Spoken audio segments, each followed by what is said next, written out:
She said it while chopping vegetables for a salad she'd never finish. I date my ex every weekend. Deal with it. Just like that. No eye contact. No apology. The knife hit the cutting board in steady rhythms, and I stood there in our kitchen, the one we'd painted together 2 years ago, feeling like I'd been kicked in the chest by someone who didn't even bother to look at the damage. She glanced up, saw my face, and shrugged. "What? I'm being honest. That's what you wanted, right? Honesty?" And then she went back to slicing cucumbers like she just told me she preferred her coffee black. I didn't yell. I didn't beg. I just nodded slowly, turned around, and walked to the bedroom. She thought I'd break. She thought I'd spend the weekend spiraling while she was out there doing God knows what with the guy she supposedly left behind. But next weekend, she walked into something that changed everything. My name is Daniel, and I'm 32 years old. I work in software development. I read too many books about stoicism, and until 3 months ago, I thought I was building a life with someone who loved me. Her name was Melissa. We met at a friend's barbecue 4 years ago, one of those perfect summer afternoons where the beer is cold and everyone's laughing too loud. She had this energy that pulled you in, made you feel like you were the only person in the room even when you weren't. We moved in together after 18 months, got a dog, talked about mortgages and maybe kids someday. I thought we were solid. I thought we were the kind of couple that made it. But something shifted about 6 months ago. Small things at first. She'd check her phone more often, smile at messages she wouldn't show me, say she needed space but never explain what that meant. Then came the weekends. Every Saturday morning, she'd get dressed in clothes that seemed just a little too deliberate. Not for me, I realized, and announced she had plans. At first, she said it was girls' nights, then brunches with old friends. Then she stopped explaining altogether. She'd just leave, come back Sunday evening smelling like someone else's cologne, exhausted, distant, like she'd been running a marathon in another life. I asked her about it once, early on. We were sitting on the couch, some Netflix show playing that neither of us watched. "Where do you go every weekend?" I kept my voice calm, curious, not accusatory. She looked at me with those green eyes that used to make me feel safe. "I see Marcus sometimes," she said. Marcus, her ex, the one she dated for 3 years before me, the one she said was toxic and emotionally unavailable and someone I needed to escape from. That Marcus. "Why?" I asked. She sighed like I was exhausting her. "Because we have history, Daniel. Because some connections don't just disappear because you want them to. Because I can handle it, and I'm being honest with you about it." She made it sound reasonable, like I was the insecure one for even questioning it. And maybe that's what got me. The way she weaponized honesty, like admitting something terrible somehow made it acceptable. Like I should be grateful she wasn't lying, even though the truth was carving me up from the inside. I didn't know what to say, so I said nothing, and she took that silence as permission. The weekends became a routine.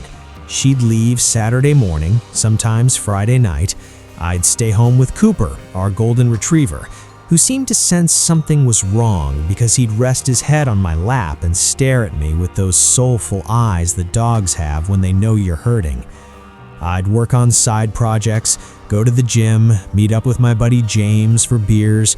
I tried to fill the space she left behind, but it was like trying to plug a wound with air. Nothing fit. Nothing helped. And when she came back Sunday evenings, she'd be different. Lighter, somehow. Like she'd unloaded all her stress onto someone else and returned empty. She'd kiss me on the cheek, not the mouth, never the mouth anymore, and ask what I did all weekend, like we were roommates catching up. I'd tell her, she'd nod, we'd order takeout, watch TV in silence, go to bed on opposite sides of the mattress. Monday would come, and for a few days she'd almost be the old Melissa again. Almost. Then Friday would roll around and I'd feel her slipping away before she even packed her overnight bag. I should have left. I know that now. But here's the thing about slow torture. You don't realize how much it's changing you until you look in the mirror one day and don't recognize the person staring back. I became a ghost in my own relationship. I stopped initiating conversations because I knew where they'd end. I stopped making plans because she'd cancel them anyway. I stopped reaching for her at night because her body had become a foreign country I wasn't allowed to visit anymore. James noticed. We were at our usual bar, a dive place with good wings and cheap draft beer, when he finally said something. "Man, you look like hell. What's going on?" I told him. All of it. The weekends, Marcus, the way Melissa had turned our relationship into some kind of open arrangement without actually calling it that. James stared at me like I'd grown a second head. "And you're just letting this happen?" he asked. I took a long drink of my beer. "What am I supposed to do? Chain her to the apartment? She's honest about it. She's not lying to me." James shook his head. "Honesty without respect is just cruelty with better PR, brother. You know that, right?" His words stuck with me, replayed in my head during those empty weekends. Honesty without respect is just cruelty with better PR. And I realized he was right. Melissa wasn't being brave or transparent. She was being selfish. She wanted the stability I provided.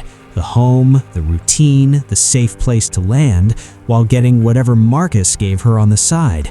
And she'd convinced herself, convinced me, that this was somehow evolved, modern, mature.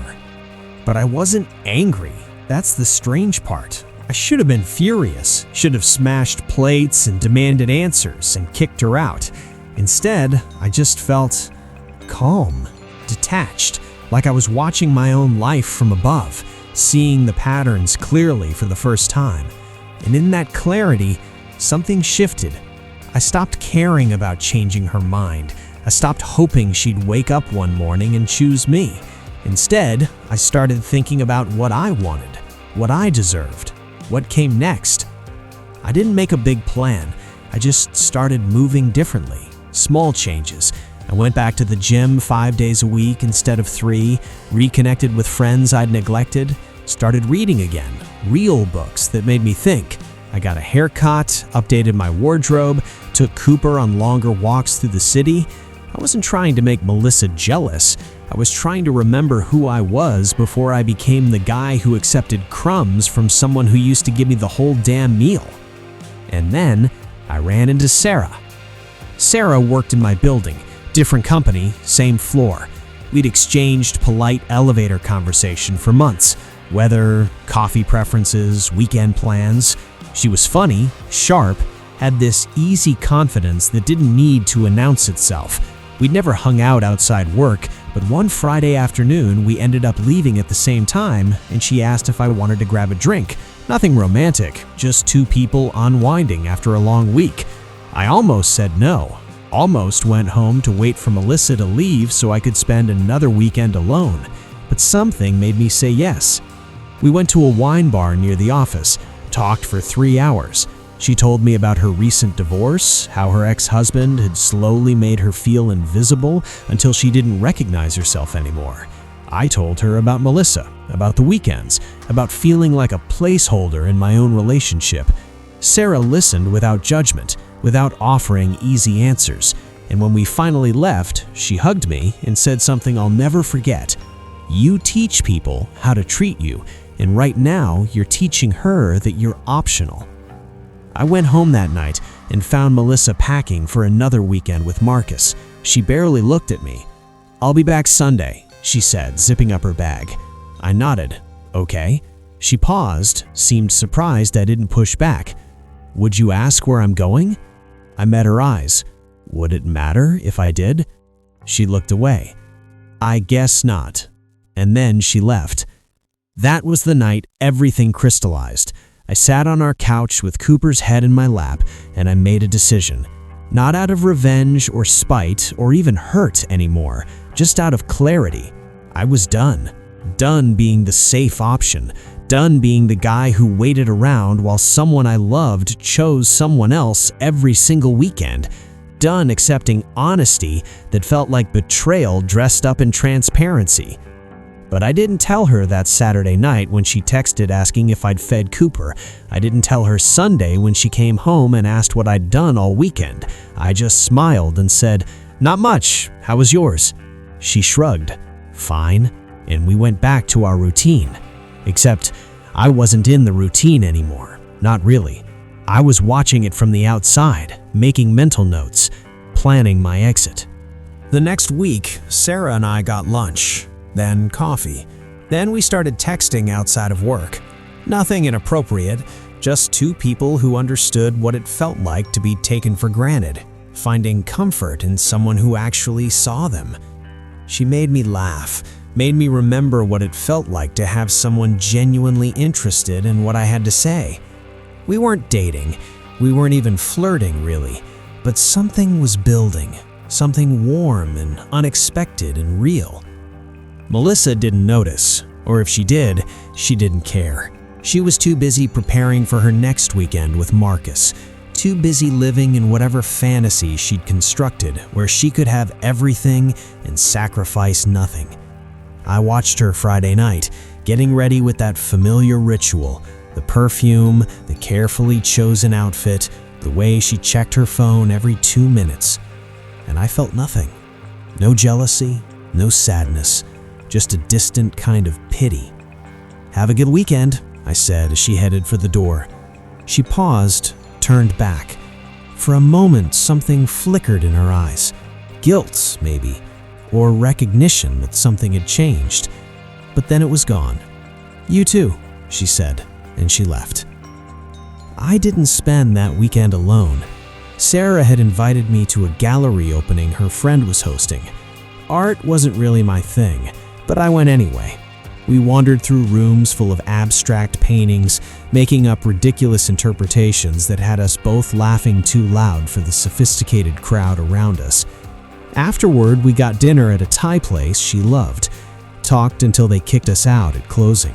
She told me about her dreams of starting her own consulting firm. I told her about the app I'd been building in my spare time, the one I'd stopped working on because Melissa always made me feel like my ambitions were cute but ultimately pointless. "That's brilliant," Sarah said, her eyes lighting up. "You should finish it. Launch it. Who cares if it fails? At least you tried." And I realized that's what I'd been missing. Someone who believed in me, who pushed me forward instead of keeping me small and convenient. We didn't kiss that night, didn't even hold hands, but when she hugged me goodbye, it lasted a beat longer than friendly, and I felt something I hadn't felt in months: possibility. Sunday evening came. Melissa texted that she was on her way home. I was sitting on the couch reading when she walked in. She looked tired, drained, like whatever she'd been chasing all weekend had left her empty. "Hey," she said, dropping her bag by the door. "Hey," I replied, not looking up from my book. She stood there, waiting for me to ask about her weekend. I didn't. She shifted her weight. "What did you do?" I turned a page. "Went to an art gallery, had dinner with a friend, normal stuff." She frowned. "What friend?" I looked up then, met her eyes. "Just someone from work. Sarah, you don't know her." I watched the calculation happen behind Melissa's eyes, the slight tension in her jaw, the way her fingers twitched toward her phone. "Oh," she said finally. "That's good that you're getting out?" I nodded, went back to my book. She stood there another moment, then retreated to the bedroom. The week that followed was strange. Melissa was home more, present in ways she hadn't been in months. She'd ask about my day, actually listen to the answers, suggest we watch a movie together, reach for my hand on the couch. I could feel her trying to pull me back in, could see the panic starting to set in as she realized the dynamic had shifted. But it was too late. Whatever we'd had was gone. killed by 1,000 small betrayals disguised as honesty. Thursday night, she tried to have the talk. "I feel like you're distant lately," she said, sitting across from me at the kitchen table. I put down my phone. "Am I?" She nodded. "Ever since I told you about Marcus, I thought you were okay with it. You said you were okay with it." I stared at her, genuinely curious about the mental gymnastics required to believe that. "I never said I was okay with it, Melissa. You told me to deal with it, so I am. I'm dealing with it." "What does that mean?" she asked, her voice rising. "It means I'm not going to fight for someone who doesn't choose me. It means I'm done waiting around for you to figure out what you want while you keep one foot in our relationship and one foot in whatever the hell you have with Marcus." She stood up, tears forming. "That's not fair. You're making this into something it's not. Marcus and I we're just friends who have history. It doesn't mean I don't love you." I stood too, but I didn't raise my voice. Love isn't just a feeling, Melissa. It's a choice. It's showing up. It's prioritizing someone. It's not abandoning them every weekend to be with your ex and then coming home expecting everything to be fine because you were honest about it. She wiped her eyes. "So what, you're leaving me after 4 years?" I shook my head. "I don't know yet, but I know I'm done accepting less than I deserve. I know I'm done being your backup plan." She tried to hug me. I stepped back. "Don't," I said quietly. "You don't get to do this anymore. You don't get to hurt me and then comfort me for being hurt." She looked at me like I'd slapped her. "I need to think," she said, and then she went to the bedroom and closed the door. Friday came. I waited to see if she'd pack her bag for another weekend with Marcus. She didn't. She stayed home, tried to act like everything was normal, like we were fixing things. But she was checking her phone constantly, texting someone, probably Marcus, explaining why she wasn't coming. I could see the withdrawal in her eyes, the way an addict looks when they're forced to quit cold turkey.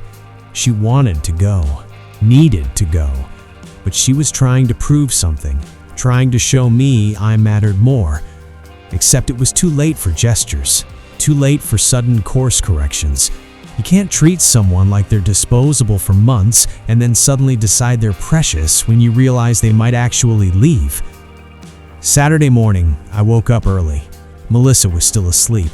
I made coffee, fed Cooper, and sent Sarah a text. "Want to grab breakfast?" She replied within minutes. "Always. Meet you at that diner on 5th in an hour?" I smiled, typed back a yes. I was getting ready when Melissa walked into the bathroom. "Where are you going?" she asked, her voice small. "Out," I said. "With who?" I looked at her in the mirror. "Does it matter?" Her face crumpled. "Daniel, please. I'm trying here. I'm staying this weekend. I'm choosing you." I turned to face her. "One weekend, Melissa. You're choosing me for one weekend after months of choosing him. Do you hear how insane that sounds?" She started crying. Real tears this time, not manipulation. "I'm sorry. I'm so sorry. I didn't realize how much I was hurting you. I thought you understood. I thought you were okay." I felt something crack in my chest, but I didn't let it show. I wasn't okay. I was dying inside. But I loved you enough to let you have what you needed, even if it killed me. That's how much I loved you. I used past tense. She noticed. "Loved?" she whispered. I didn't answer, just grabbed my keys and walked out. Breakfast with Sarah was easy. We talked about everything and nothing, laughed over burnt toast and weak coffee. She told me I seemed different, lighter somehow. I told her I felt like I was waking up from a long, terrible dream. We walked through the farmer's market afterward, bought fresh flowers and artisan bread, made plans to cook dinner together next week. It felt normal, healthy, like what relationships were supposed to feel like. I came home around 2 in the afternoon. Melissa's car was still in the driveway, but something felt off. I walked in and found her sitting on the couch, staring at nothing. Cooper was at her feet, looking worried. "Hey," I said, setting down the flowers I'd bought. Not for her, just 'cause I wanted them. She looked up, saw the flowers. Something died in her eyes. "You bought flowers," she said. "Yeah. For me?" I paused, considered lying, decided against it. "No, for the apartment."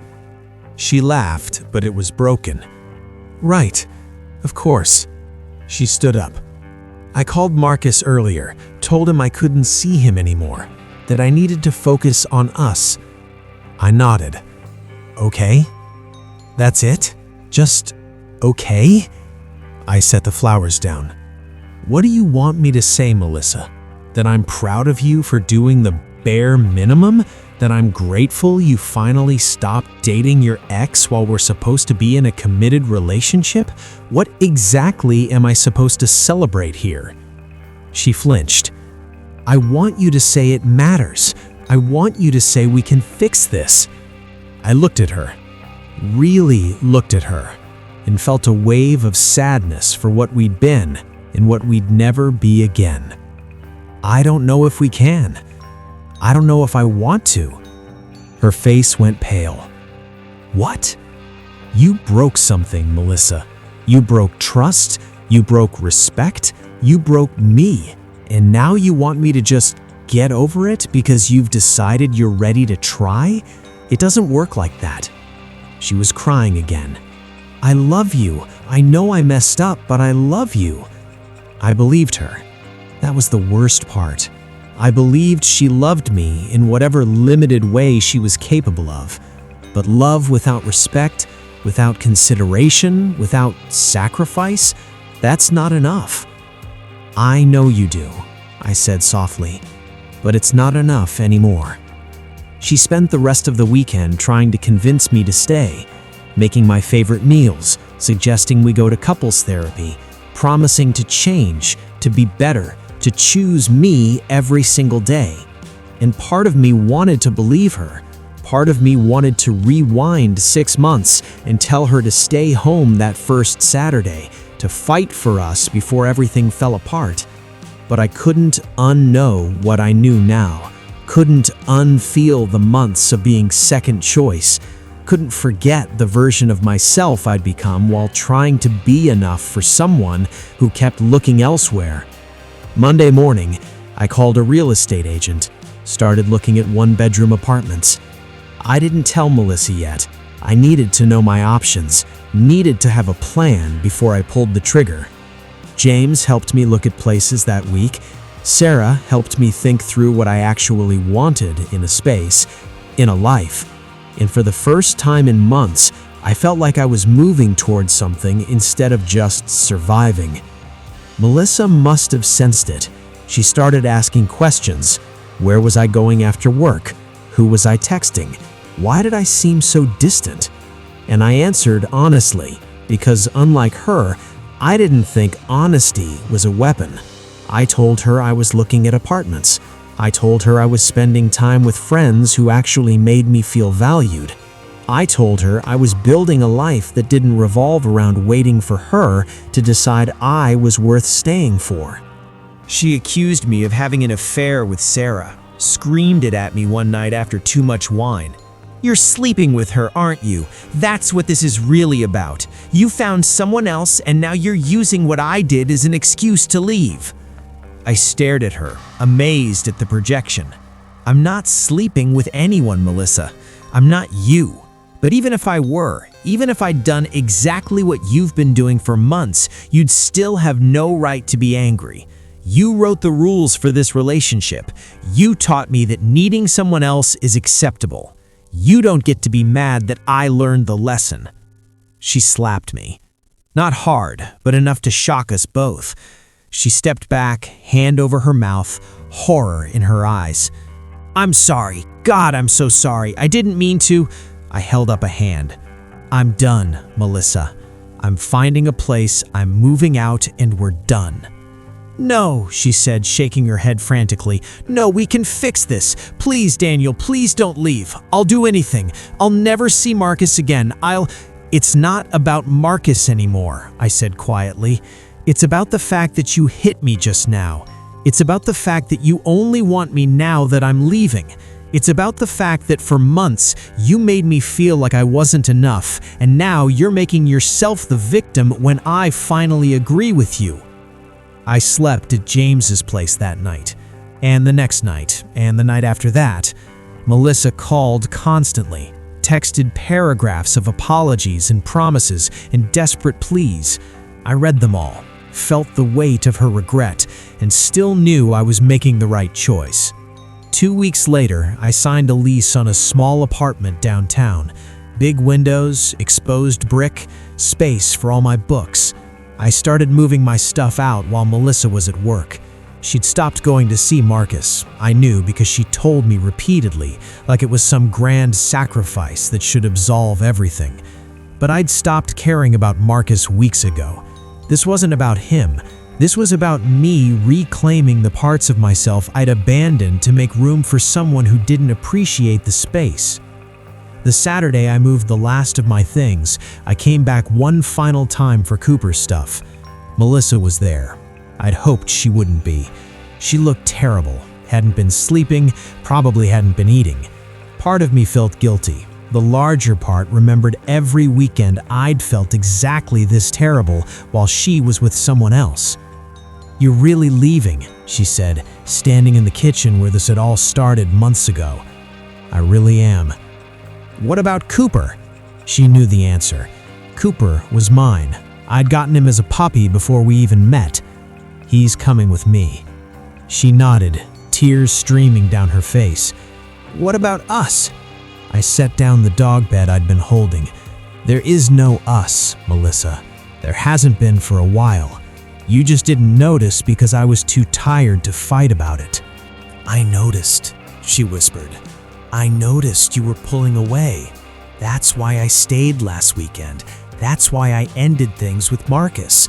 I noticed." "You noticed I was leaving," I corrected. "That's not the same as noticing I was hurting. You only cared when it affected you." She sank into a chair. "I don't know how to fix this." I picked up the dog bed. "You can't. Some things, once broken, don't go back together. You taught me that." She looked up. "How?" "Because you broke what we had every single weekend, and I kept trying to fix it, kept trying to be enough, to understand, to be the bigger person, and it never mattered. You just kept breaking it. So I learned. Some things stay broken." I called Cooper. He came running, tail wagging, happy to see his stuff getting packed. Melissa watched us with an expression I'd never seen before. True, devastating loss. And I felt something I hadn't expected. Peace. Not happiness, not victory, just peace. The peace that comes from finally choosing yourself. "I hope Marcus is worth it," I said, opening the door. She shook her head. "I'm not seeing Marcus. I told you that." I looked back at her one last time. "I know, but you were willing to lose me for him. That's all that matters." I closed the door on 4 years, on the future we'd planned, on the woman I'd thought I'd spend my life with. Cooper and I walked to my car. The sun was setting, painting everything gold. My phone buzzed. Sarah, asking if I needed help unpacking. I smiled, typed back, yes. 3 months later, I was sitting in my new apartment, the one with the big windows and exposed brick. Cooper was asleep at my feet. The app I'd been building was about to launch. Sarah was in the kitchen making dinner. We'd been dating for a month, taking it slow, building something real on a foundation of actual respect and reciprocity. My phone rang. Melissa's name lit up the screen. I hadn't heard from her since I moved out, hadn't responded to her occasional texts, checking in, asking if I was okay, telling me she missed me. I'd needed the space, needed to fully let go before I could even think about being civil. I considered not answering, then answered anyway. Hello? Daniel. Her voice was different, steadier. Hey, Melissa. I'm not calling to try to get you back, she said quickly. I know that ship sailed. I needed to say something. I waited. She took a breath. I'm in therapy, have been for 2 months, and I'm starting to understand how badly I treated you, how I convinced myself that being honest about hurting you somehow made it okay, how I took your kindness for weakness and your love for granted. I didn't say anything. She continued. My therapist asked me what I thought love was, and I realized I didn't know. I thought it was feeling, chemistry, connection. I didn't understand it was also work, sacrifice, choice. I didn't understand that you were showing me real love every day, and I was showing you, I don't even know what to call it, selfishness disguised as authenticity. Okay, I said softly. I don't expect you to forgive me. I don't even know if I forgive myself yet. I just wanted you to know that you were right about all of it, and I'm sorry I didn't see it until you were already gone. I looked over at Sarah, who was watching me with gentle eyes, getting me space to have this conversation. I appreciate you saying that, Melissa. I really do. Are you happy? She asked. Yeah, I said, surprised by how true it was. I really am. Good. You deserve to be. You always did. We said goodbye. I hung up. Sarah came over, sat next to me on the couch. You okay? She asked. I thought about it. Thought about the man I'd been 6 months ago, accepting crumbs and calling it love. Thought about the man I was now, sitting in an apartment I chose with a woman who actually saw me, building a life that felt authentic and full. Yeah, I said, pulling her close. I'm okay. And I was. Because somewhere between Melissa telling me to deal with it and me actually dealing with it, I'd learned something crucial. You teach people how to treat you, and if you accept less than you deserve, that's exactly what you'll get. She thought I'd beg, she thought I'd break, but instead, I walked away. And in walking away, I found something infinitely better than what I'd lost. I found myself again. If you like this story of mine, please leave a nice comment and don't forget to subscribe to the channel. Thank you.